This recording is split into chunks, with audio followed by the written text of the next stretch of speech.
Have you ever heard of a place that held all the knowledge of the ancient world? A library so vast, so legendary, that its destruction is considered one of the greatest tragedies in human history. I'm talking about the great Library of Alexandria. But what if I told you the story you think you know of one catastrophic fire destroying it? All is a myth. Today, we're diving deep into the real, more complex story of how the world's most famous library vanished. The tale of the Library of Alexandria begins with a grand vision. Around the 3rd century BCE, Ptolemy I Soter, a successor to Alexander the Great, wanted to make his new capital, Alexandria in Egypt, the intellectual heart of the world. He envisioned a place where scholars could gather, study, and access a collection of every scroll ever written. His dream became the Museum, a research institution, and its legendary library. At its peak, the Library of Alexandria was an awe-inspiring sight. Imagine hundreds of thousands of papyrus scrolls containing works of literature, science, mathematics, and philosophy from across Greece, Persia, Egypt, India, and beyond. Scholars like Euclid, the father of geometry, and Eratosthenes, who calculated the circumference of the earth with stunning accuracy, walked its halls.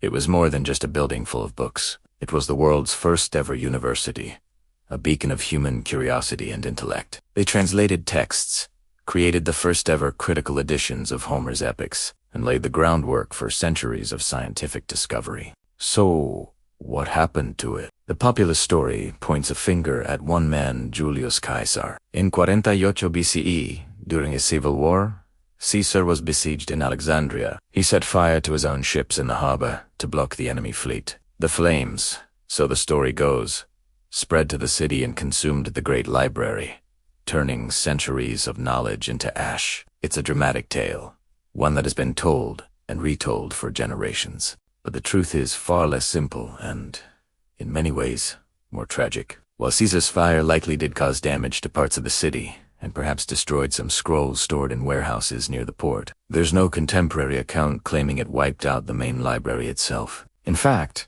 scholars continued to work in Alexandria for centuries after Caesar's visit. The geographer Strabo, writing just a few decades later, mentions visiting the Museum. The library didn't disappear in a single, fiery night. Instead, it suffered a slow, painful death by 1,000 cuts. The decline began with politics. As the Ptolemaic dynasty weakened, so did its patronage for the library. One ruler, Ptolemy VIII, became paranoid and expelled all foreign scholars from Alexandria, a massive brain drain that crippled the institution.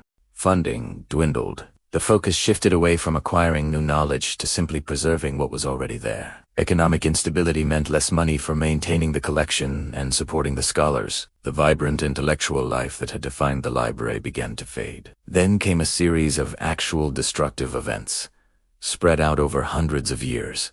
In the 3rd century CE, the Roman Emperor Aurelian attacked Alexandria to quash a rebellion. His forces destroyed the Bruchian Quarter, the royal district where the main library was located. This conflict likely did immense damage, perhaps even leveling the original building. But then a smaller daughter library survived in another part of the city, at a temple called the...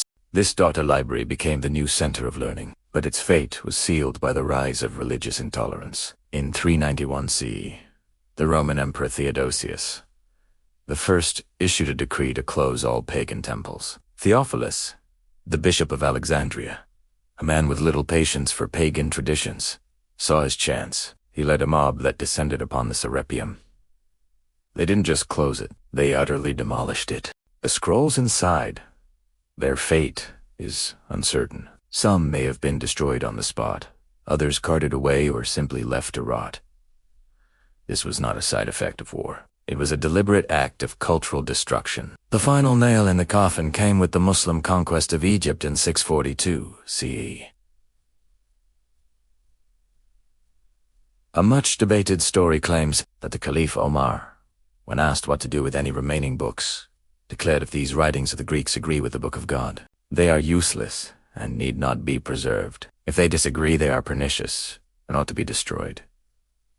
According to this legend, the scrolls were then used as fuel to heat the city's bathhouses for 6 months. However, Most modern historians dismiss this story as a later fabrication, a piece of propaganda written centuries after the event. By the 7th century, there probably wasn't much of a grand library left to burn anyway. So, the great Library of Alexandria wasn't destroyed in a single, spectacular blaze. It died a slow and agonizing death over 700 years. It was starved of funding, bled dry by political turmoil, battered by warfare, and ultimately dismantled by religious fanaticism. The loss wasn't a single event, but a gradual erosion of a culture that valued universal knowledge. What did we lose?